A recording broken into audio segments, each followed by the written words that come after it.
सद्गुरुवे नमः। गंगातरंगरमणीयजटाकलापं गौरी निरन्तरविभूषितवामभागं नारायणप्रियमनङ्गमदापहारं वाराणसीपुरपतिं भज विश्वनाथं। शिवस्वरूप गुरुवे नमः। परमात्मने नमः। परब्रह्मणे नमः। मेरे आत्मीय प्रिय जिज्ञासु भाइयों बहनों, आज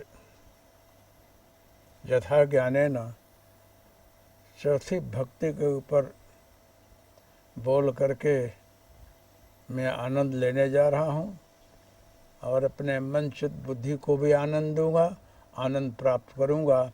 आशा है आप लोग भी इसे सुनेंगे और आनंद प्राप्त करेंगे।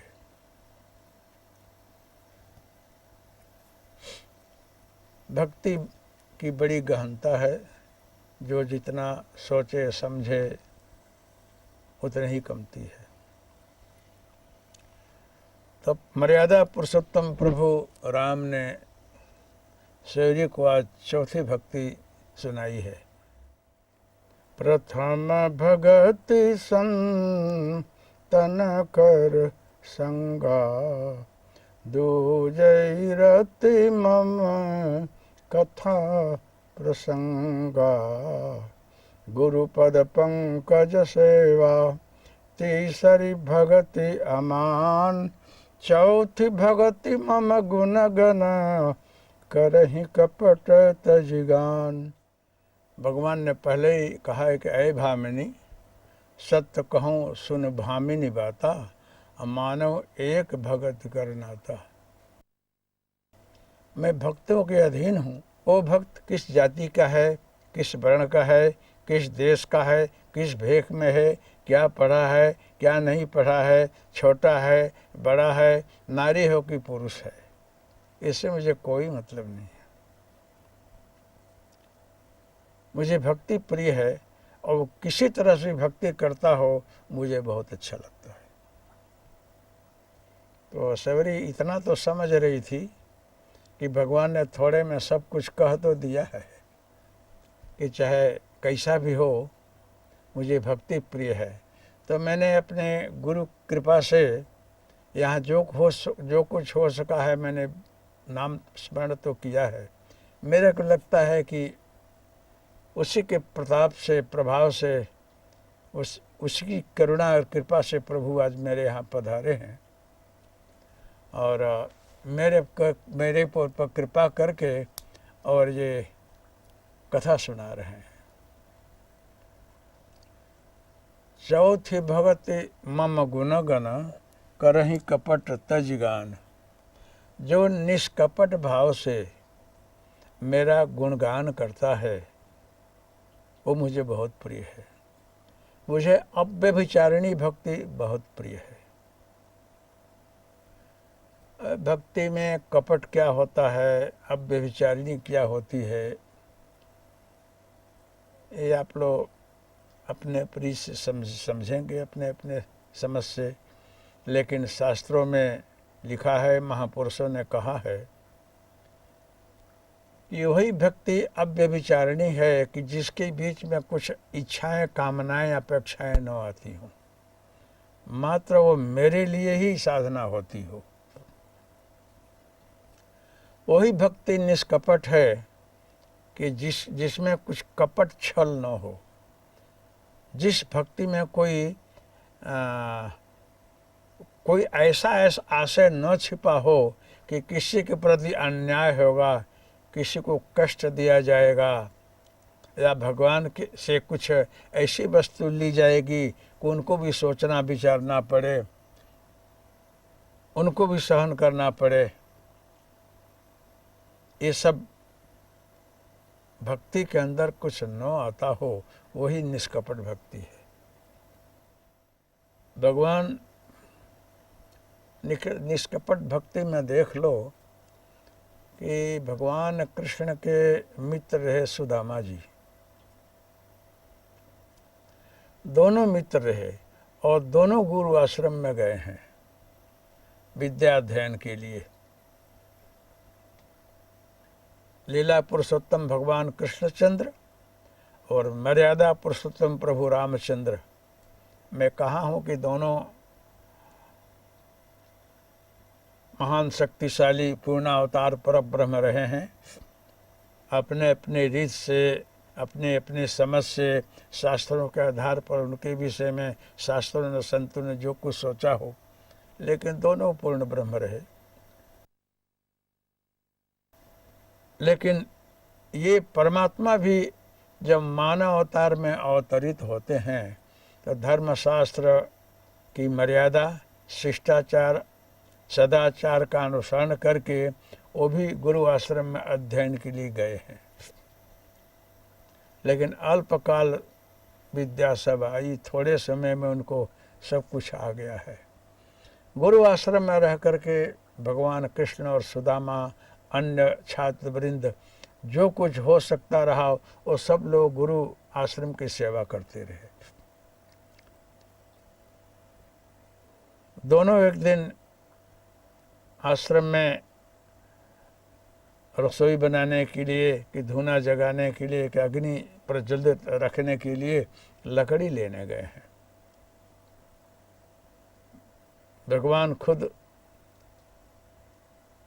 जंगल में अपने गुरु के लिए लकड़ी इकट्ठा कर रहे हैं, सूखी लकड़ी लेकर के और बांध करके वो और सुदामा दोनों लेकर आ रहे हैं।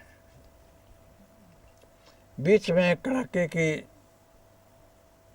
बारिश आ गई, ठंडी का समय। एक वृक्ष के नीचे दोनों छाए में आए। पानी पड़ रहा है, दोनों आश्रय लिए वृक्ष का, और ठंडी लग रही है। उसमें जो है दोनों को क्षुधा लगी।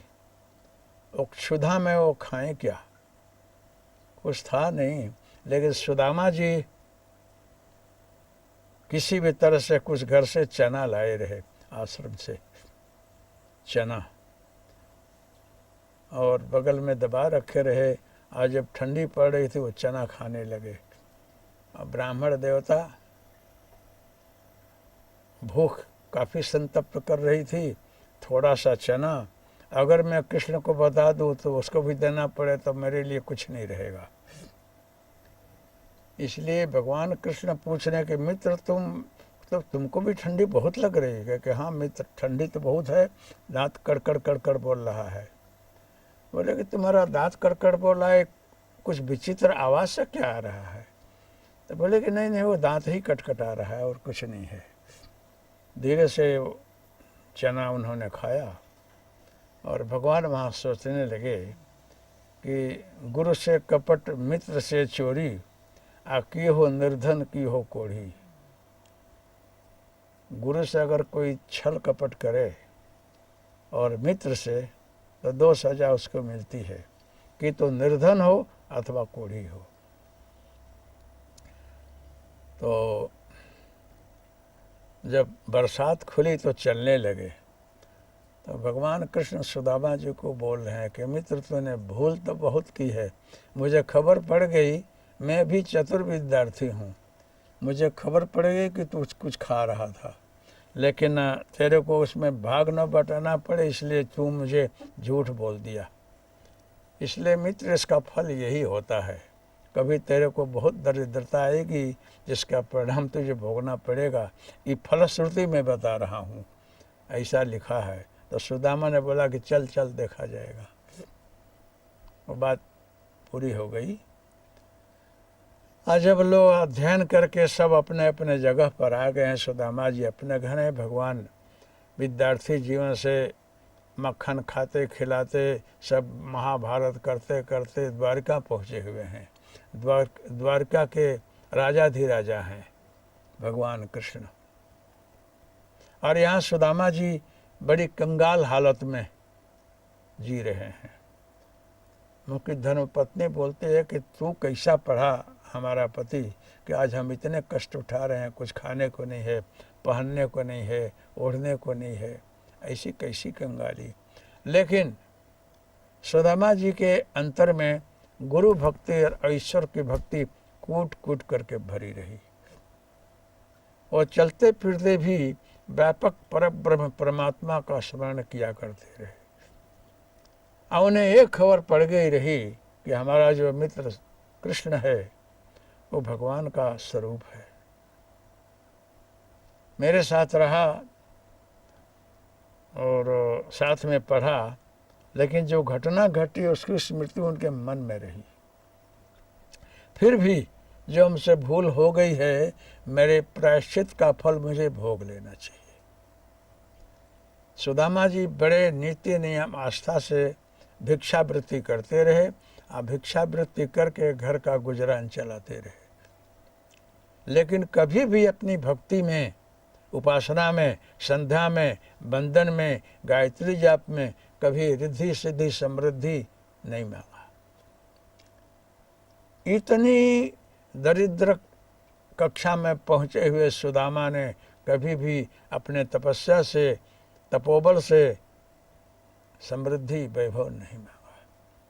उनकी भक्ति में निष्कपटता रही, निश्चलता रही और अव्यभिचारिणी भक्ति रही। करें कपट छल गान, जो निष्कपट भाव से मेरी भक्ति करता है उस पर मैं बहुत खुश रहता हूँ। लेकिन इसकी भी मर्यादा होती है। आपको खबर हो कि न हो, इसका ज्ञान हो कि न हो, लेकिन आपका प्रारब्ध जब सहज में पूरा होता है तो सहज में सुख शांति भी आकर आपके सामने खड़ी हो जाएगी। ये आपको ख्याल भी नहीं होगा कि एक सुख शांति कैसे आ गई। आ जाती है, अपने आप ही आ जाती है।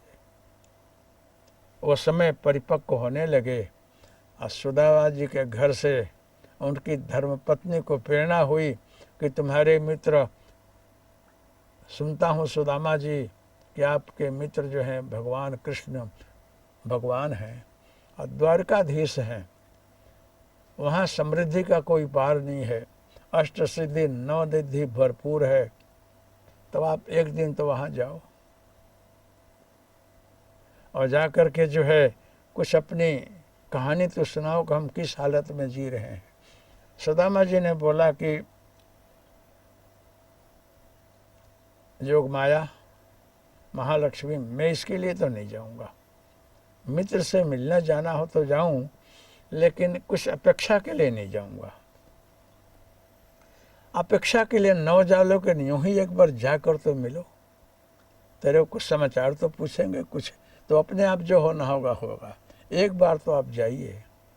सुदामा जी को संकोच होने लगा कि मेरे कपड़े कैसे हैं, मेरे झब्बे कैसे हैं, मेरे पास कुछ व्यवस्था नहीं है, मैं कैसे जाऊं। फिर भी तुम बोलते हो तो मैं ज़रूर जाऊंगा, चलो जा रहा हूँ। लेकिन मित्र के यहाँ, किसी के यहाँ जाना हो, मित्र के यहाँ, राजा के यहाँ, ज्योतिषी के यहाँ, मंदिर में गुरु के यहाँ जाना हो तो अरिक्त पाणि न गंतव्यम, खाली हाथ नहीं जाना चाहिए। तो मैं क्या लेकर जाऊं, कुछ है तो नहीं अपने, कहे कि मैं अभी ला देती हूँ। तो कोशिश करते हो, मिल गया तो ठीक है, नहीं तो आप यूं ही चला जाना। पड़ोसन के यहाँ से 3 मुट्ठी 4 मुट्ठी चिवड़ा लाई, पौआ जिसको बोलते हैं, और ला करके उन्होंने गांठ बांध करके इतना सा सुदामा जी को दे दिया। वो जो है अपने झब्बा के नीचे बगल में दबा करके गए हैं। ये सारी कथा आप लोगों को खबर है, लेकिन मैं उसका अंतिम रहस्य बताना चाहता हूँ। सुदामा जी पूछते हुए और चलते चलते द्वारकाधीश के दरवाजे पहुँच गए। बाबा कहाँ जाना है, कहाँ जाना है, कि कृष्ण से मिलना है। तो लोग हंसते रहे कि आपको कृष्ण से मिलना है, द्वारकाधीश से मिलना है कि हाँ भाई, ठीक है जाओ। ऐसे करते करते और रोकते रोकाते लोग उनको जाने दिए, क्योंकि कुछ उनका प्रारब्ध, उनके नसीब भी साथ में रही होगी, किस ईश्वरीय कृपा रही होगी, कुछ भक्ति भाव उनके साथ रही होगी। और सुदामा जी वहाँ पहुँचे। आप पहुँच कर जा कर के दरवाजे पर किसी द्वारपाल से बोले कि जरा खबर देना ना कि सुदामा आया हुआ है, आपका मित्र। तो लोग हंसने लगे कि ऐसे बोलो विप्र कि भगवान से मिलना है, कृष्ण से मिलना है तो ठीक है, तुम्हारे मित्र भगवान कृष्ण?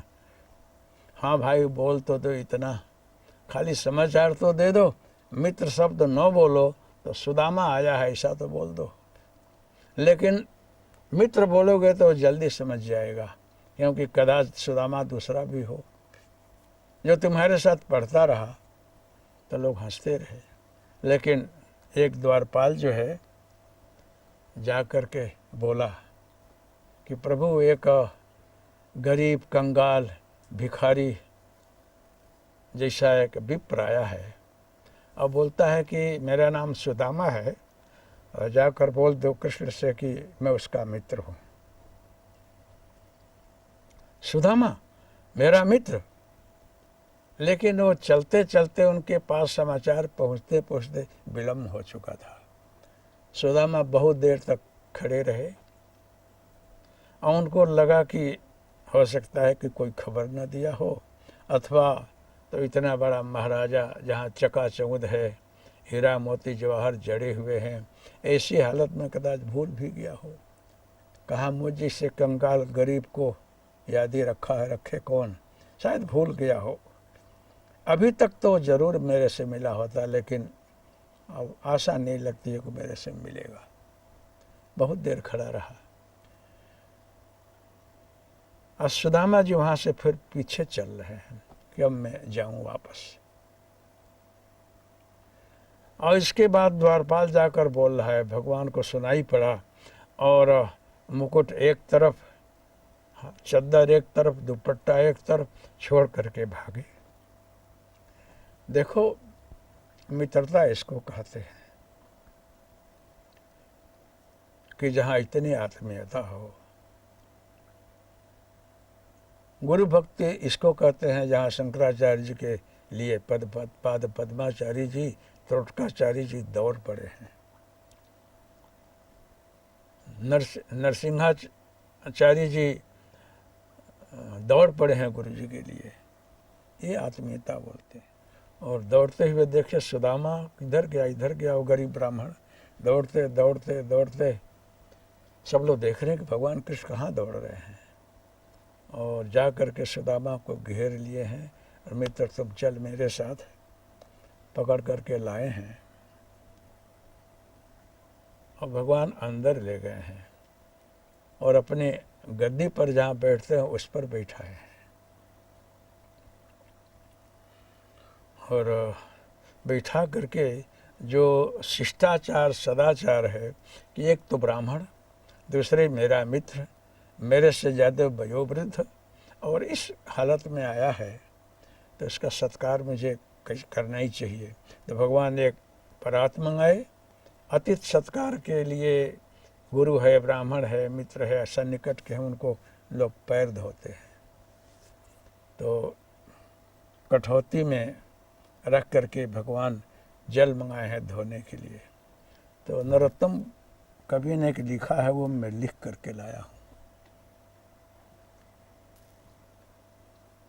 पैर को भगवान धो रहे हैं, ऐसे बिहाल बिवाइन कुसो, पग कंटक जाल गए पुनि खोए। मित्र तुम ऐसी हालत में हो, तुम्हारे पैर में बेवाई फटी हुई है और कांटे लगे हुए हैं, कितने समय से तुम दुखी हो, आए तेन कितने दिन खोए। इतने समय तक तुम आए नहीं और इस संकट में, इस कष्ट में तुम घर पड़े हो। सुदामा जी वो भगवान कृष्ण देखते जा रहे हैं इस कंगाली हालत को, पैर धोते जा रहे हैं, कांटे निकालते जा रहे हैं, और इस मित्र के विषय में जो कुछ मैंने बोला रहा अथवा जो कुछ घटा है, सोच सोच कर भगवान रोते रहे।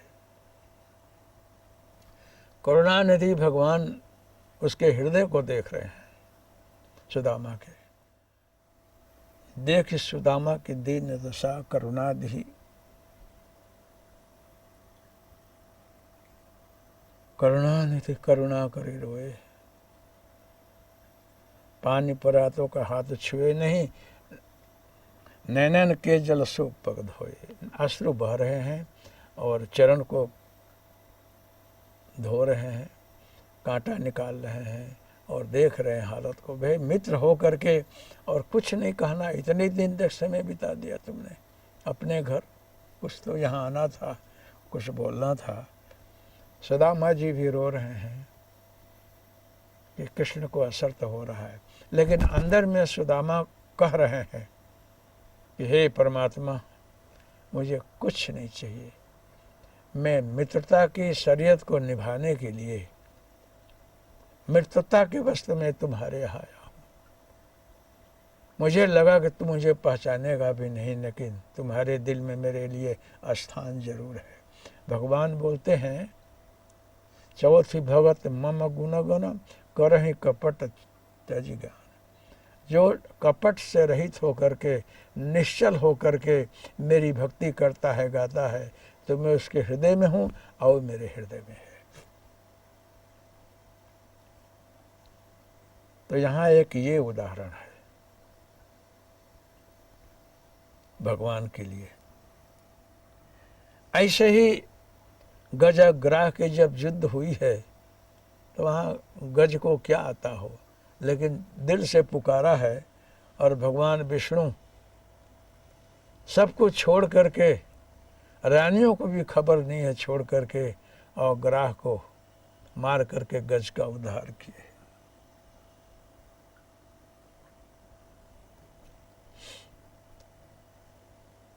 द्रौपदी को चीर हरण के समय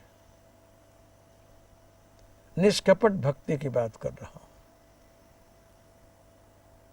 चीर हरण के समय जब सब शरणागति में छोड़ दिया है कि अब मेरा कोई है ही नहीं, तुम्हारे सिवा मुझे मेरे कोई आधार नहीं है, अब तुम चाहे जिस तरह रखना हो रखो।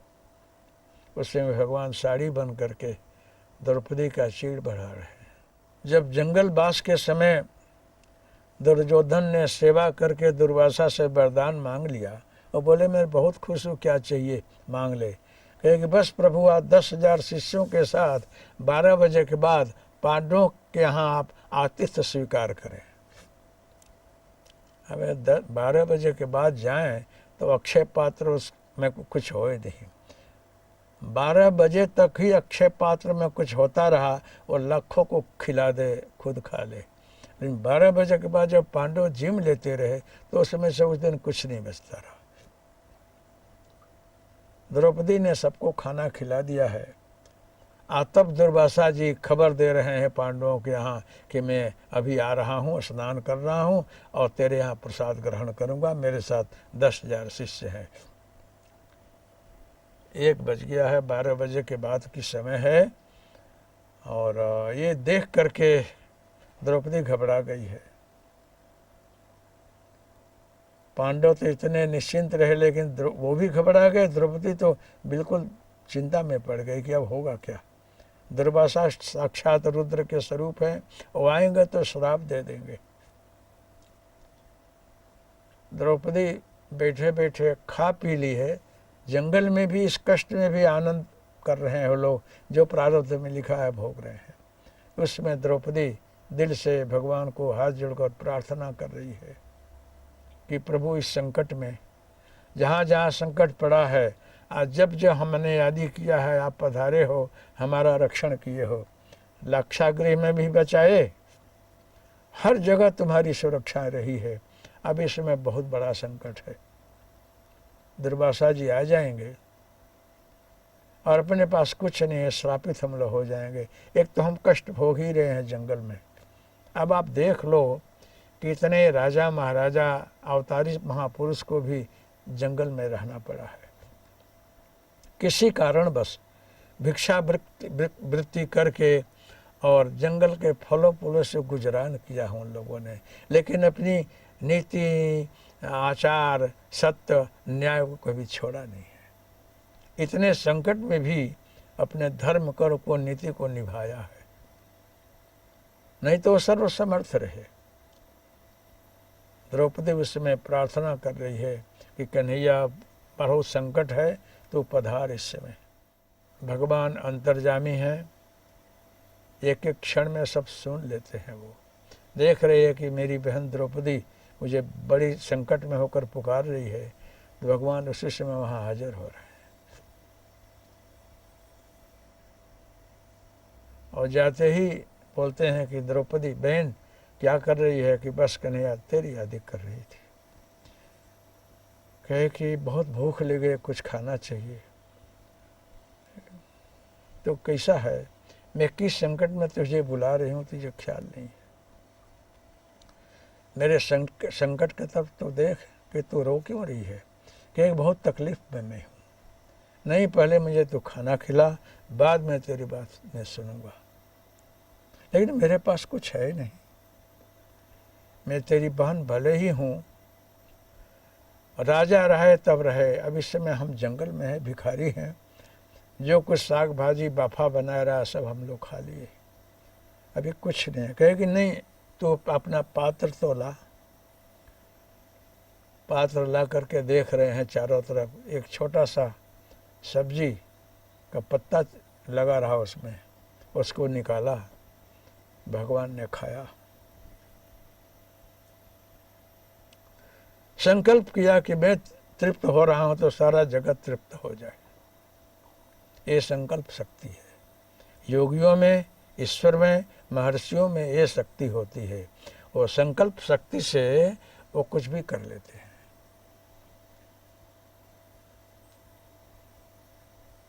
कीड़ी बन करके इतनी सी सब्जी खा करके भगवान जगत को तृप्त कर दे, ऐसा आंख बंद करके भगवान ने खा करके ध्यान किया। बाद में द्रौपदी से बोले कि बोल क्या है। एक ये संकट है। कहे कि कुछ चिंता मत कर, वो आएंगे तो देख लिया जाएगा। ये नहीं बताया कि मैंने क्या किया। वहाँ दुर्वासा जी 10,000 शिष्यों के साथ तर्पण कर रहे हैं, संध्या कर रहे हैं। सबका पेट फूल गया, सबको उठकारा आने लग गया। बोले गुरुदेव हम लोग वहाँ जाएंगे तो करेंगे क्या, पेट तो बिल्कुल भर गया है। दुर्वासा बोले मेरी भी यही हालत है। मुझे लगता है कि वो कृष्ण भक्त है, पांचों पांडव, अब वहाँ जाएंगे तो इतने हजारों का जो खाना बना हुआ तो होगा क्या। तो भागो यहाँ से, नहीं तो संकल्प सिद्धि का स्वरूप है कृष्ण का। कहीं अगर हम नहीं गए और कुछ ऐसा हुआ तो कुछ भी कर सकता है वो। अम्बरीश के सामने मैंने कृत्या का प्रयोग किया रहा तो मुझे दंड कैसे भोगा हूँ मुझे ख्याल है। इसलिए वहाँ जाना नहीं है। हाथ जोड़ लो कन्हैया को, मानसिक नमस्कार करो, यहाँ से भागो। तो दुर्वासा जी वहाँ गए नहीं। भगवान कृष्ण बैठे हैं। उसके बाद द्रौपदी घबराई है, कुछ तो कर, तुम इतना निश्चिंत है, हमें समझ में नहीं आ रहा है कि तू क्या सोच रहा है। हमारा समय आ रहा है, वो लोग आ जाएंगे, अभी कुछ कर। कहेंगे आने तो दे, अभी क्या घबरा गई है, तू आने तो दे। ऐसे करके बहुत देर हो गई, दुर्वासा जी नहीं आए। तो पूछ रहे हैं कि क्यों नहीं आए, कारण तो बता। तो भगवान ने बोला है कि यथा माम प्रबद्धन्ते तथैव भजाम्यहम्। जो भक्त मुझे जिस प्रकार से भजता है मुझे उसी प्रकार से भजता हूँ। उनको तृप्त कर दिया मैंने एक साग भाजी खा करके, इसलिए वो नहीं आएंगे। द्रौपदी जो है विह्वल होकर के रोने लगी। पांचों पांडव भी व्यग्र हो गए भगवान की इस करुणा को, दया को देख करके। कहने का मतलब ये है कि संकल्प से सब काम कर लेते हैं, लेकिन उनको ऐसा भक्त चाहिए कि जो मात्र उनके चरण में तन्मय हो, मात्र उनके लिए जीता हो, जो अनन्य शरणागत हो। जे ही न चाहे कबहु कछु, तुम सन सहज स्नेह। जिसको तुम्हारे सिवा कुछ नहीं चाहता हो, वो तुम्हारी भक्ति में, तुम्हारे चरण कमल के ध्यान में, तुम्हारे मैं होकर प्रसन्न हो, वहाँ मैं उसके अधीन रहता हूँ। वो भक्ति मुझे बहुत प्रिय है। सेवरी जो है उसको समझती जा रही है, क्योंकि इतने वर्षों तक सेवरी ने जो सेवा किया, अपेक्षा कुछ नहीं। अपने कपड़े से रास्ता सफा करती रही कि इसमें ऋषि महर्षि सद संत सिद्ध आएंगे तो उनके लिए रास्ता अच्छा बने, कांटे न लगे। कांकरी हो तो धूल डालती रही, हमेशा सफा रखे। जंगल से लकड़ी बीन करके और ला करके ऋषियों महर्षियों के यहाँ इकट्ठा करती रही कि इसे खाना बनाएंगे और शरीर सेकेंगे धुना में, तो मेरे को कितना पुण्य होगा, कितना अच्छा रहेगा। महर्षि लोग देखते रहे कि कोई किस ज्ञाति की खबर नहीं, लेकिन बड़ी भक्त हृदय है, तो महात्माओं ने शरण में रखा उसको। मतंग ऋषि से बहुत प्यार करते रहे, बेटा तू नज़दीक बैठ, नज़दीक बैठ, और कथा अच्छी लगती है कि हाँ सुन। तो राम की कथा उसको अच्छी लगती रही और महर्षि लोग उसको सुनाते रहे। सेवरी की ये अनन्य अव्यभिचारिणी भक्ति निष्कपट भक्ति रही। ये भक्ति करके महर्षियों संतों गुरुओं की सेवा करके कुछ लेना नहीं था। उनकी प्रसन्नता अब मेरी प्रसन्नता, मेरा कल्याण हो। जैसे मैं सुनती हूँ कि प्रभु के नाम से, राम के नाम मात्र से मुक्ति मिलती है, कल्याण होता है, आवागमन का चक्कर छूट जाता है, तो मेरा भी कल्याण हो जाएगा। मैं एक भिल कुल में जन्मी हूँ, मेरे माता पिता हिंसक रहे हैं, मांसाहारी रहे हैं, अनेकों पाप किया है, वो पाप का भागी मैं भी होंगी, तो मेरा कल्याण हो जाएगा। इस भाव से वो भक्ति कर रही है।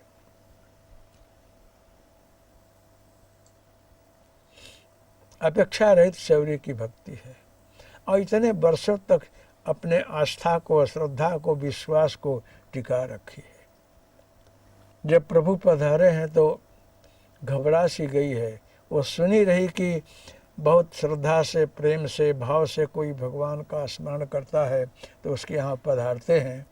आए राम साक्षात राम हैं, साक्षात प्रभु हैं, और मेरे यहाँ पधार गए हैं, तो मैं इनका स्वागत कैसे करूं। सेवरी घबरा गई कि मैं कुछ खबर नहीं पड़ी कि मुझे कि ये आ ही जाएंगे, और आ गए। तो एक घास फूस की झोपड़ी बनी है, उसमें बैठ करके भगवान को एक पत्थर पर बैठाई है, और बैठा करके देखते हुए, आंसू बहाते हुए और सेवा के लिए लगी है।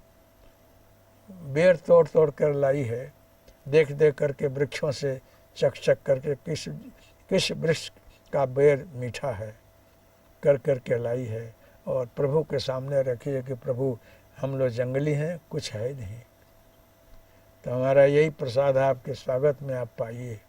भगवान बोलते हैं कि सेवरी, हम लोगों को खाने को तो सब कुछ मिलता है, ये नहीं मिलता है जो आज तुमने रखा है, ये तो जंगल में जो आवे उसी को मिले। बहुत प्यारी और अच्छी स्वादिष्ट वस्तु है। आओ भगवान जो है उस सेवरी के भाव भरे बोर को खाए हैं, बखान कर करके। सेवरी के भाव को देख रहे हैं,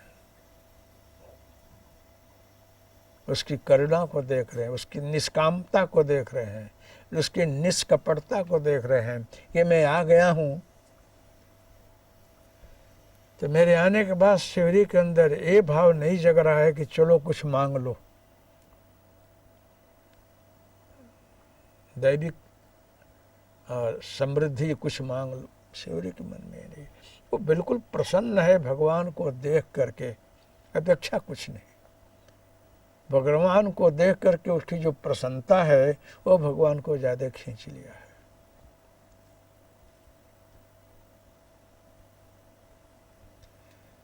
भगवान बेर तो खा रहे हैं लेकिन वो भी गदगद हैं इसकी भक्ति को देख करके। भक्त कैसा होना चाहिए। आप पर लाखों कष्ट आवे, लाखों मुसीबत आवे, संकट आवे, उस हालत में भी प्रभु भक्ति मत छोड़ना, बंदगी मत छोड़ना, जब तब साधना मत छोड़ना। अपने इष्ट देव के चरण में अनन्य शरणागति भाव प्रेम रखना, गुरु चरण में खूब श्रद्धा रखना। अगर सहन हो सके तो कुछ मांगना नहीं। अगर जरूरत पड़े तो यही मांगना कि हे प्रभु, मुझे मेरे प्रारब्ध को भोगने में, सहन करने में मुझे शक्ति देना कि इस कष्ट को मैं सहन कर सकूं और आपको भूलूं नहीं। आपको भजते हुए, आपके चरण में अनन्य भाव रखते हुए सारे प्रारब्ध को मैं सहन कर सकूं, ऐसी सहन शक्ति देना। लेकिन मेरे कष्ट को, दुख को मिटा करके पुनर्जन्म लेने के लिए हमको बाधित मत करना। हे प्रभु, मुझे इस आवागमन के चक्कर में नहीं आना है। कुछ भक्त ऐसे हैं कि बोलते हैं कि हे प्रभु, मेरे पर दया करना, करुणा करना, कृपा करना, और कदाच मेरा फिर जन्म होने को हो तो मुझे तेरे चरण कमल का सानिध्य मिलता रहे। हम हमेशा आपका दर्शन करें, आपकी सेवा करें, आपके चरण कमल में तन में रहें, आपके साथ में रहें, आपकी करुणा लीला का आनंद स्वाद मुझे मिलता रहे। बारंबार मैं जन्म लूँ, आए लाभ हमको मिले कि आपकी सेवा मुझे मिले, आपकी करुणा मिले, आपका दर्शन मिले, आपकी भक्ति मिले। कुछ भक्त ऐसा चाहते हैं। कुछ भक्त प्रभु को देख करके यही बोलते हैं कि हे प्रभु, मेरा प्रारब्ध में क्षय करूं, क्षय करने में मुझे सहन शक्ति देना। मैं कभी भी घबरा करके, आहत हो करके, कंटाल करके मैं कुछ कष्ट बिटाने का वरदान न मांग लूं। मैं अपेक्षा न कर डालूं कि जिसके कारण आप मेरे प्रारब्ध को इस जन्म में रोक दें, आप फिर दूसरे जन्म लेकर मुझे भोगना पड़े। ऐसा नहीं करना है। दो प्रकार के भक्त हैं, एक तो मुक्त आत्मा है, एक जो है भक्त आत्मा है जो बारंबार जन्म लेकर के भगवान के चरण कमल में सेवा करना चाहता है। दो प्रकार के भक्त हैं। सेवरी की बात सुनाई आपको, सुदामा की सुनाई। ऐसे थोड़ी भक्तों का एग्जाम्पल, उदाहरण इसलिए दे रहा हूँ कि कैसे हो रहे। रणतीर जी एक राजा हैं, बड़े दानी रहे। अपना सारा राजपाट दान दे दे करके वो खाली हो गए। ऐसी परिस्थिति आई जो आमदनी रही उससे ज़्यादा वो दान कर देती रहे। परिणाम स्वरूप उनको जंगल में जाना पड़ा और वहाँ रह करके अपने परिवार और बच्चों के साथ जो है सोचते रहे कि इसी प्रकार से प्रभु का नाम लेते लेते जीवन समाप्त कर देंगे। ऐसी हालत में भी कभी भगवान से कुछ मांगा नहीं। उस राजा ने, रणतीर दानी महापुरुष ने संकल्प भी नहीं किया भगवान से कुछ मांगे कि हम इतना दान पुण्य किए हैं, मुझे कुछ दो। नहीं मांगा। जंगल में जब उनका पुण्य भरपूर हो गया है, उसमें भगवान ने परीक्षा कर लिया है। जंगल में कहीं से कुछ खाना लाए हैं, बनाए हैं, और उसी समय कोई अतिथि आ गया है, उसको खिला दिए हैं। कोई स्वान और लेकर के आया, उसको खिला पिला दिया है। ऐसे 4 अतिथि आए, कोई चंडाल आया, उसको पानी पिला दिए हैं। उनके पास अंत में कुछ नहीं रहा। फिर तड़प करके प्राण छोड़ने को हुआ तो भगवान खुश हो गए हैं कि मैं रहा, क्या तेरे को चाहिए? प्रभु कुछ नहीं चाहिए हमसे, कुछ स्वागत में सत्कार में भूल हुई हो तो क्षमा करना बस। ऐसा महापुरुष कुछ नहीं मांगा, उसकी भक्ति निष्कपट रही। तो भगवान को जो है वहाँ कर खड़ा रहना पड़ता है कि मैं इसको दूं क्या। मांगने पर भी वो ना बोलता है कि कुछ नहीं चाहिए। ध्रुव जी जो हैं उनको नारद जी ने आशीर्वाद दिया है और कितनी कक्षा में पहुँचे, कितना कष्ट उठाया। ध्रुव जैसा कोई कष्ट नहीं उठाया होगा, प्रहलाद जैसा कोई संकट नहीं उठाया होगा इस उम्र में, और कितनी तपस्या। मैं बहुत बार सुनाया हूँ कि ध्रुव के जीवन में बहुत कष्ट आया। हम और आप भजन करते हैं ना तो यही समझते हैं कि खूब भजन करेंगे भगवान खुश हो जाएगा, मंत्र का प्रभाव, गुरु का प्रभाव, इससे घर में रिद्धि सिद्धि आ जाएगी, व्यापार धंधा में वृद्धि हो जाएगी, घर में गाड़ी आ जाएगी, अमन चैन सुख हो जाएगा, हम बहुत आराम से समृद्ध जीवन जिएंगे, मजा करेंगे। ऐसी कृपा भगवान और गुरु और मंत्र पर करेगा। आप भजन चालू करते हैं तो महीना, 2 महीना, 4 महीना, 6 महीना में अगर कुछ ऐसा नहीं हुआ तो विचार करते हैं कि भूल हो रही है, हमारे व्यापार में वृद्धि क्यों नहीं हो रही है, हमारे घर में रिद्धि सिद्धि क्यों नहीं आ रही है, हमारे घर में सब लोग सुखी शांत क्यों नहीं हैं, हमको व्यापार में आगे हम बढ़ क्यों नहीं रहे हैं, हमारी प्रगति क्यों नहीं हो रही है। हम लोग मंत्र जाप, भजन, साधन, उपासना का अर्थ यही करते हैं कि भौतिक सुख भरपूर हो जाएगा।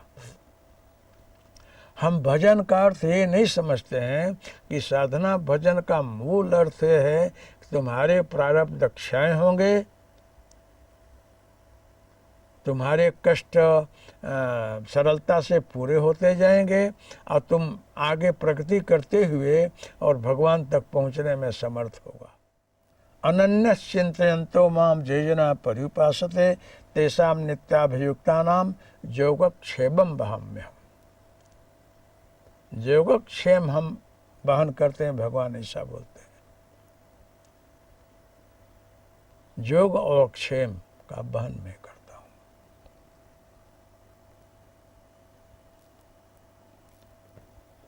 जो आपके पास प्राप्त है भागवत साधन के लिए, जो आपको प्राप्त है उसका नाम योग है, उसका नाम संयोग है। आपको सुंदर शरीर मिल गया है, जो कुछ वस्तु आपको मिल गई है वो योग है, पीछे का जो आपने किया है। और क्षेम बोलते हैं कि योग प्राप्त है, लेकिन भगवत प्राप्ति के तरफ जाने में जो आपको प्राप्त है उसकी सुरक्षा रहे। भगवत प्राप्ति के तरफ जाने में प्राप्त वस्तु की सुरक्षा और उसकी सुरक्षा करते हुए, आपका रक्षण करते हुए और अपने को आपसे मिला दे, उसका नाम क्षेम है। योगक्षेम वहाम्यहम्। आपको सुंदर शरीर दिया, ये अच्छा योग है, ऐसा मिले ही नहीं। आपको थोड़ी सुविधा जो दिया है आपके सत्कर्म से, वो बस है। अब आगे जो है आप क्या करना चाहते हो, प्राप्त जो है वो आपने योग से पा लिया है। अब प्राप्त जो है उसकी सुरक्षा रहे, शरीर ठीक रहे,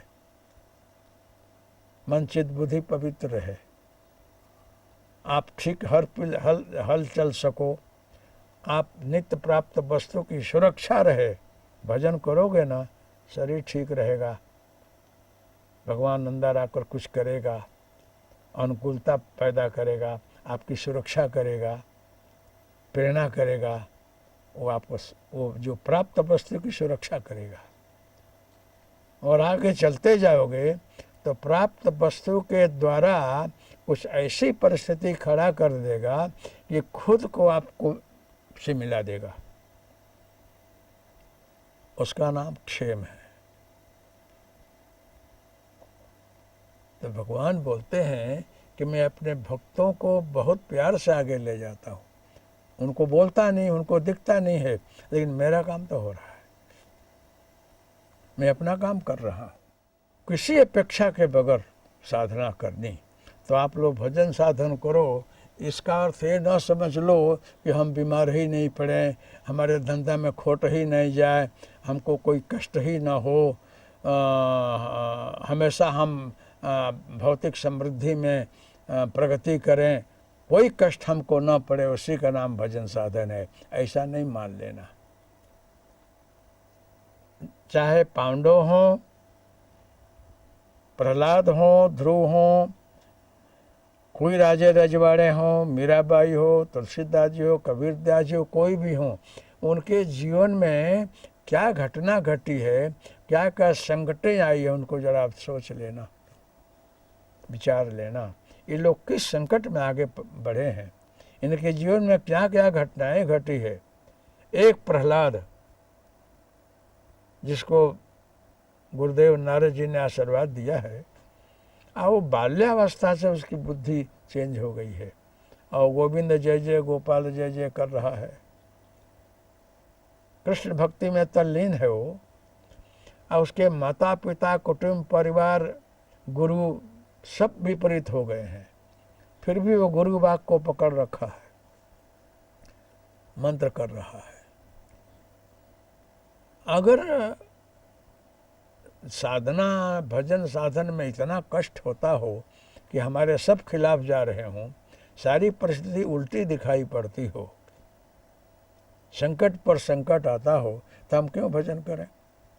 हो सकता है कि कुछ गड़बड़ हो भजन में, मंत्र ठीक न हो, कृपा ठीक न हो, गुरु का आशीर्वाद बराबर न हो, हम छोड़ न दें।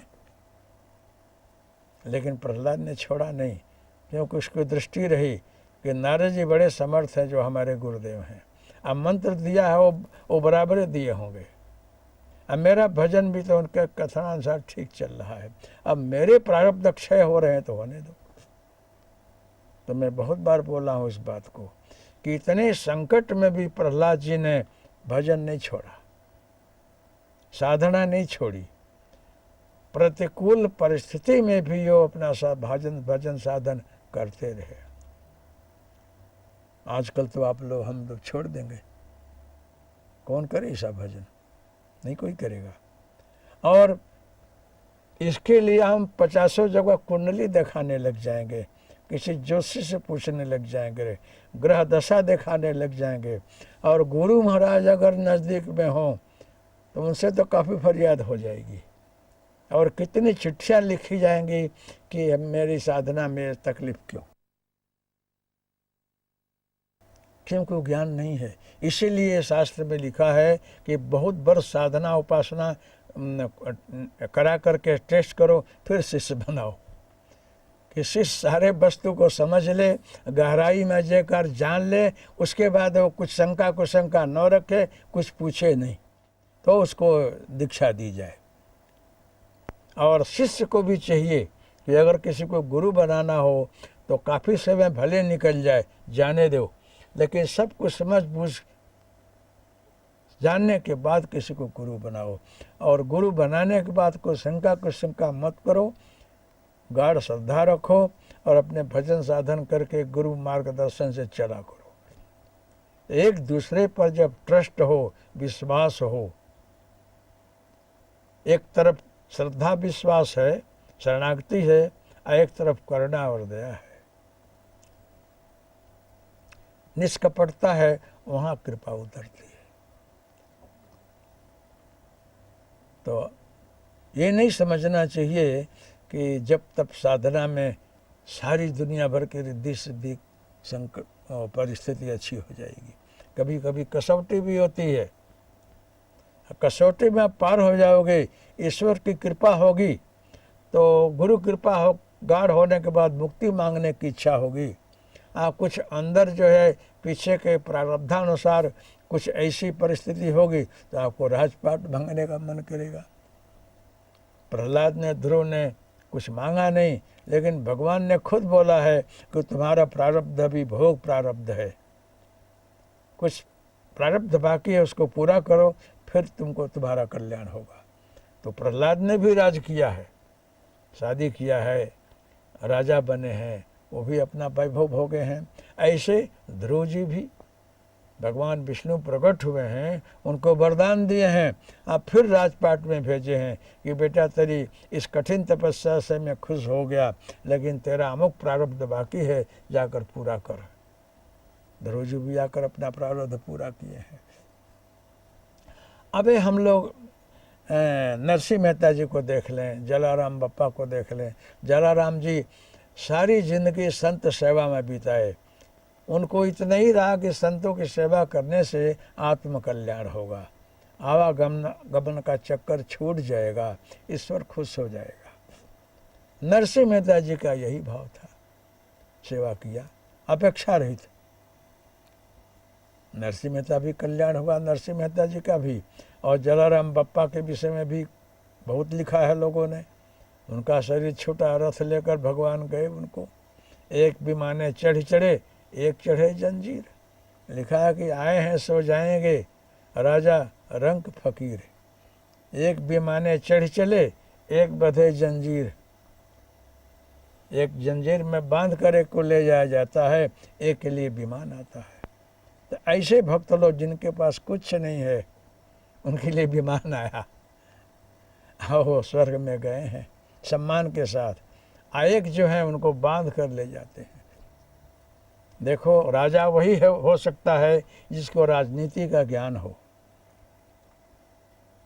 राजा वही होने का अधिकारी है जो प्रजा की सुरक्षा कर सके, उसके राज्य में कोई दुखी न रहे, अन्याय न हो, अत्याचार न हो, व्यभिचार न हो, ठगाई न हो, दम्भी पाखंडी न रहें, वो दंड दे करके समझा करके कैसे भी ठीक रखे, वही राजा बनने का अधिकारी है।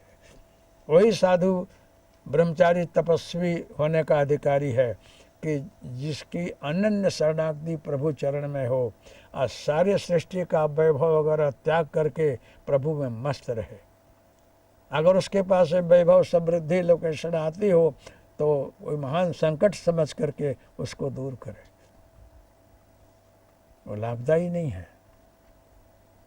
वही ब्राह्मण वंदनीय है, पूजनीय है, जो वेदाध्ययन में, गायत्री जप में, उपासना साधना में डूबा रहे, उसको कोई अपेक्षा न हो, तो उसके पास जो चाहिए अपने आप आएगा।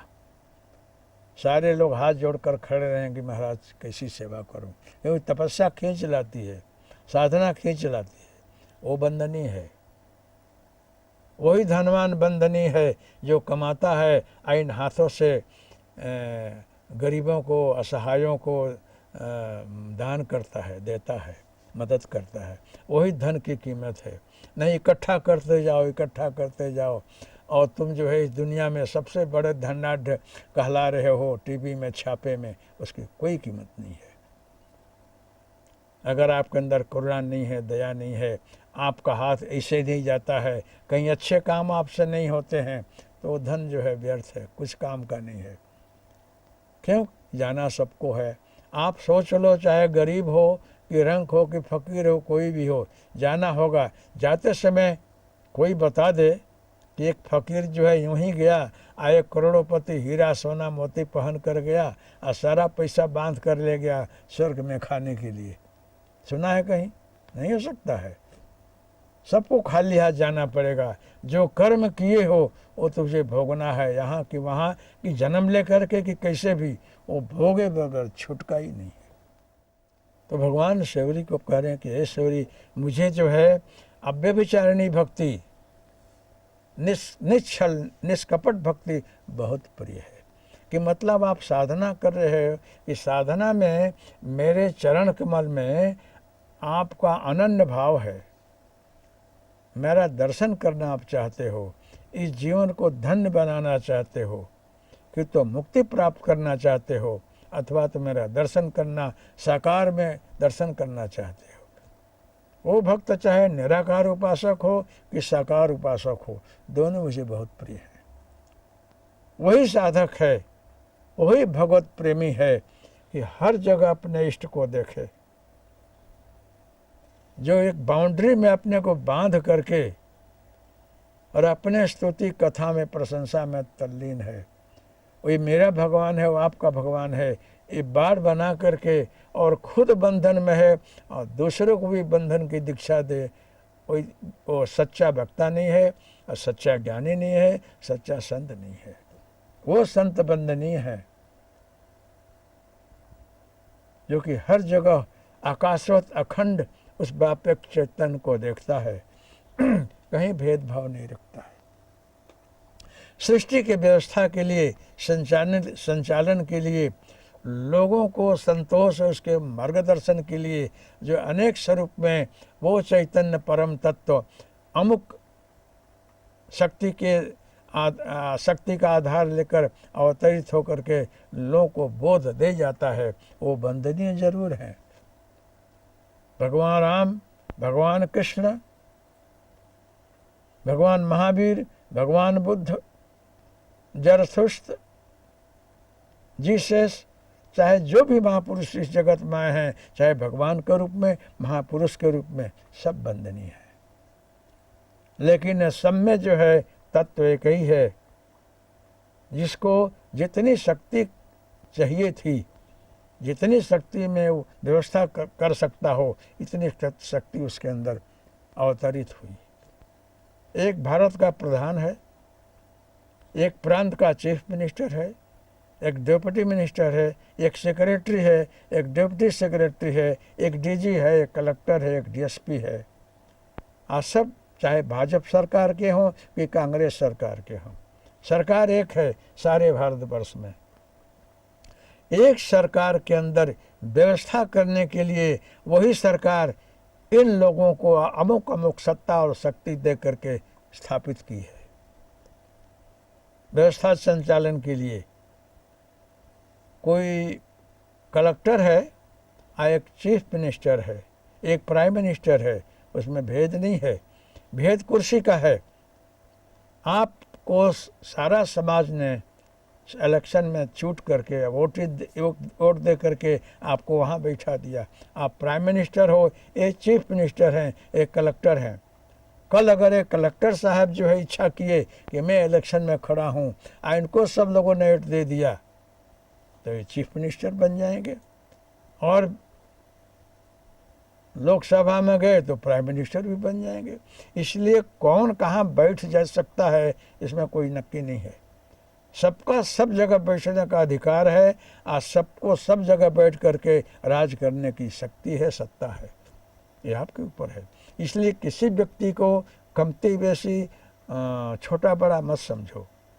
वो सबके अंदर वही सत्ता है, वही परमात्मा है, वही शक्ति है, लेकिन उसको व्यवस्था के लिए अमुक सत्ता दी गई है, उस सत्ता में वो काम कर रहा है।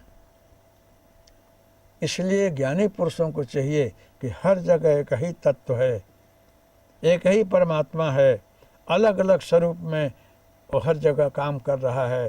तो आप जहाँ भी जाएं वो अपने इष्ट को वहाँ देख करके नमस्कार करें। हर भगवान में हर अपने इष्ट को देखे, वही ज्ञानी पुरुष है। कहीं भेदभाव मत रखो। अगर बाउंड्री रखते हो, अपने को वर्ण में संप्रदाय में बांध देते हो कि मैं हिंदू हूँ, मुस्लिम हूँ, ब्राह्मण हूँ, क्षत्रिय हूँ, पटेल हूँ, मैं जैन हूँ, एक क्रिश्चियन है, पारसी हैं, ये ठीक है, जहाँ जन्म लिए हो अच्छा है, उसमें रहो, वैसे ही जियो, लेकिन अंदर से ये समझो कि तुम आत्मा हो, आत्मा परमात्मा का स्वरूप है। वहाँ कोई जाति वर्ण व्यवस्था लिंग नहीं है। शरीर छोड़ने के बाद आप कहाँ जाओगे कुछ नक्की नहीं है। हमारे यहाँ शिविर में बहुत से साधकों को ऐसा अनुभव हुआ है कि आप पीछे के जन्म में कभी आप मोची रहे हो, कभी सिंधी रहे हो, अभी ब्राह्मण हो, कभी पटेल है, कोई कंदोई है, कोई बणिक है। क्या खबर आपका कहाँ ट्रांसफ़र हो जाए। सरकारी खाता में अधिकारियों का ट्रांसफ़र होता है, कहाँ से कहाँ भेज देगा क्या खबर। हो सकता है ट्रांसफ़र। इसलिए कभी भी भेदभाव नहीं रखने का और अपने अंदर से मुक्त रहने का कि मैं एक आत्मा हूँ, कोई वर्ण जाति वर्ण संप्रदाय में धर्म में बद्ध नहीं हूँ, मैं विराट हूँ। इस स्थिति में रह करके आप साधना करो, मानो मात्र से प्रेम करो, सबके अंदर इस देव को निहारो, तो आप कहाँ नहीं, आप साक्षात परमात्मा हो, आप स्वयं मुक्त हो, दूसरों को भी मुक्ति दे सकते हो। लेकिन तुम खुद ही बद्ध हो, अपने को एक सीमा में बांध रखे हो। वो बद्ध पुरुष स्वयं जो जेल में है, वो दूसरों को क्या मुक्ति देगा, नहीं दे सकता है। तो जिस प्रकार से शक्ति जो है जैसे कि मैंने भारत सरकार को बताया, ऐसे ही अमेरिका है, कहीं भी ये सरकार है, वो सरकार मानव में हर जगह में वही सरकार है। लेकिन व्यवस्था के लिए अलग अलग कुर्सी है, अलग अलग नाम है, अलग अलग व्यवस्था है। ऐसी सृष्टि की व्यवस्था में वो ब्रह्म परमात्मा एक ही है। अलग अलग व्यवस्था के लिए वो मानव शरीर में किसी रूप में अवतरित होकर व्यवस्था करता है। ऐसे समझ करके हमेशा इस विराट में आकाशवत व्याप्त होकर के तुम रहो, जियो। आकाश हो तुम पूर्ण प्रकाश हो, संपूर्ण तेज हो, हर जगह व्याप्त हो, सब में तुम ही हो। इस भाव से रहो, जियो, तो आप बहुत महान हो। बाकी प्रारब्ध तो सबको भोगना पड़ता है। मैं भी प्रसंगोपात कहता हूँ कि मैं जंगल में रहा तो मेरी भक्ति में भी कुछ होगा, कुछ भूलें होंगी। मैं भजन करता रहा, सदगुरु की कृपा प्राप्त करके अब मुक्त हो जाऊंगा, फिर आना जाना नहीं है, कुछ चाहिए भी नहीं। तो चलो वो इच्छा तो पूरी हुई, सदगुरु ने कृपा किया और बात पूरी हुई। लेकिन मैं कभी कभी जो है जीव भाव में दुखी हो जाता हूँ और फिर अपने आत्म भाव में आता हूँ तो फिर प्रसन्न और खुश रहता हूँ कि मुझे कहीं ज़मीन नहीं चाहिए था, कहीं आश्रम नहीं बनाना था, कोई स्कूल कॉलेज नहीं खोलना था, हॉस्पिटल नहीं बनाना था, मंदिर नहीं बनाना था, हमको कुछ नहीं करना था। लेकिन अपने आप ज़मीन थलतेज में हमको ज़मीन मिली रही। हितेंद्र भाई देसाई के समय में हूँ यहाँ, तो बहुत बड़ी ज़मीन है, थलतेज टेकरी महादेव की स्थापना किया वहाँ नहीं रहा, छोड़ दिया। कोई बोले करोड़ों की ज़मीन है, बहुत बड़ी ज़मीन है। हमको लोगों ने प्रलोभन दिया, लेकिन मैं बोला कि नहीं चाहिए। एक बार ना बोल दिया है, नहीं चाहिए। जहाँ जहाँ गया वहाँ हमको ज़मीन मिलती रही। लेकिन मैं सोचो कि इस साधना में ये बाधक है। ये जितनी प्रॉपर्टी आ रही है, जितनी समृद्धि, पैसा और बड़े बड़े लोग आते हैं, तो सब बाधा है। रिद्धि सिद्धि बहु प्रेरहि भाई, बुद्धि लोभ देखाम ही आई, हो ही बुद्धि जे परम सयानी, तिन तन चितई नहीं दे जानी। छोड़ता गया, फिर भी कुछ आकर खड़ा हो गया है। तो 24 घंटे भगवान से प्रार्थना करता हूँ कि हमको कहीं लिपायमान मत करना, कहीं आसक्त मत करना। सहज भाव से जो कुछ कराते हो स्थूल शरीर से हो रहा है, लेकिन मैं तो अनन्य शरणागति से आपके चरण में हूँ, हमको चाहिए कुछ भी नहीं। किसी संप्रदाय में नहीं गया, सीधे दत्तात्रेय महाराज मिले। अब मिलने के बाद हमको बोले ऋषि जीवन जीना है, तो अभी ऋषि जीवन में जी रहा हूँ। हमारा परिवार है, हमारी धर्मपत्नी है, एक बालक बालिका है, वो पढ़ रहे हैं। वो कुछ बाकी होगा, वो बाकी होगा तो हम कैसे इसी शरीर से मुक्त होकर उनमें समा जाऊं। वो पूरा कर रहा हूं, लेकिन पूरा करते करते भी मैं बहुत आनंद में रहता हूं। और कहीं मेरी आसक्ति न हो जाए, कहीं मैं मोह माया में न पड़ जाऊं, हमेशा उनके चरण कमल में तन में रहूं, इस भाव से जी रहा हूं। ऐसे ही आप भी जियो, सहज में रहो, मस्त रहो, जो आता है उसको स्वीकारा करो। तो मेरा कहना है कि चौथी भगति मम गुण गण, करहि कपट तजिगान। ऐश्वरी जो निष्कपट भाव से मेरी भक्ति करता है, अनन्य भाव से भजता है, मेरे मैं रहता है, उस भक्ति से मैं बहुत प्रसन्न रहता हूँ और उसके पीछे पीछे फिरता हूँ। अगर कुछ मांग ले तो देता भी हूँ, नहीं मांगता है वही परेशानी है कि हमको इसको अपने से क्या देना। फिर मुझे पूछना पड़ता है, कुछ तो मांग ले। सेवरी यहाँ तो तेरे यहाँ मैं आ गया हूँ। एक भगत ऐसा रहा कि भजन कर रहा था, तो हमारी जोग माया बोली कि कितना भक्ति करता है, आप दया तो करो। तो हम जाकर खड़े हुए वहाँ कि भक्त आँख खोलो, मैं आया हूँ, क्या चाहिए? कि आप कौन हो? कि मैं भगवान हूँ। कहाँ खड़े हो आप? कि आगे खड़ा हूँ। कि नहीं, आप पीछे जाओ। पीछे आया, बोले कि अब? कहे कि आपको मैं हाथ जोड़ता हूँ कि मुझे पश्चाताप हो रहा है कि आप आ कैसे गए। क्या मेरा संकल्प रहा कि आप आओ? इसलिए मैं अपने पर गलानी करता हूँ, अपने को कोसता हूँ कि आपको आने का कष्ट मैंने क्यों सोचा, क्यों दिया। हे प्रभु, अब आप मेरे से भूल हुई तो क्षमा करो, अब आप चले जाओ। आपसे हमको ना दर्शन करना है, ना मिलना है, कुछ चाहिए ही नहीं, फिर आप क्यों आए? ऐसे भी भक्त हैं जो मुझे आने देने से भी रोकते हैं। कुछ नहीं चाहिए उनको। तो कुछ ऐसे साधक हैं और कुछ ऐसे हैं कि मेरे को आकर के उनको दर्शन देना पड़ता है। तो जो मुझे जिस भाव से, अनन्य भाव से भजता है, मैं उसका वैसे ही सेवा करता हूँ और उस भाव से रहता हूँ।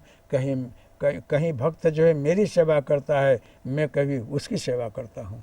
यही मेरा अनन्य भाव है। अन्योन्याश्रय इसी में है कि परस्पर हम एक दूसरे के लिए। तो आज मैं तेरे यहाँ आया हूँ सेवरी, मैं तेरे को 9 भक्ति सुना रहा हूँ। आज ये 4थी भक्ति में तेरे को सुनाया सेवरी, अब कल जो है 5वीं भक्ति सुनाऊँगा। ऐसे भगवान कह करके और यहाँ विश्राम ले रहे हैं। आप लोगों के बीच में प्रभु की वाणी का सारांश मैंने यहाँ सुनाया। प्रभु की भाषा अलौकिक होगी, उसको किस प्रकार सुनाए होंगे, लेकिन उनकी प्रेरणा से जो मुझे प्रेरणा हुई वो आप लोगों को मैंने यहाँ सुनाई है। अब कल जो है 5वीं भक्ति के विषय में सदगुरु के चरण में नमस्कार करके आशीर्वाद ले करके जो प्रेरणा होगी वो 5वीं भक्ति में आप लोगों को कल सुनाऊंगा। सुनाने का मतलब है कि आप भी अपने जीवन में उतारें, ऐसे जिए। इस जगत को छोड़कर जाओगे कहाँ? कहीं जाना नहीं है, रहना है इसी में। लेकिन इसके अंदर रह करके जो है असंग लिप्त भाव से जीना है, कहीं आसक्त नहीं होना है और सब कुछ करते हुए इसी में जीना है। ऐसी ज़िंदगी आप लोग, जीवन मुक्त ज़िंदगी, दृष्टा और साक्षी भाव ज़िंदगी जीते हुए प्रभु चरण में तन्मय रहो। अपने गुरु में, मंत्र में श्रद्धा रखो और किसी भी परिस्थिति में घबराओ मत। साधना को छोड़ मत दो, लगे रहो तो लक्ष्य प्राप्ति क्यों नहीं होगी। अब श्री राम जय राम जय जय राम, श्री राम जय राम जय जय राम, श्री राम जय राम जय जय राम। सद्गुरुवे नमः। मंगलमस्तु, कल्याणमस्तु, शुभमस्तु। हरि ओम तत्सत्। जय गुरुदत्त। हरि ओम तत्सत्। जय गुरुदत्त। हरि ओम तत्सत्। जय गुरुदत्त।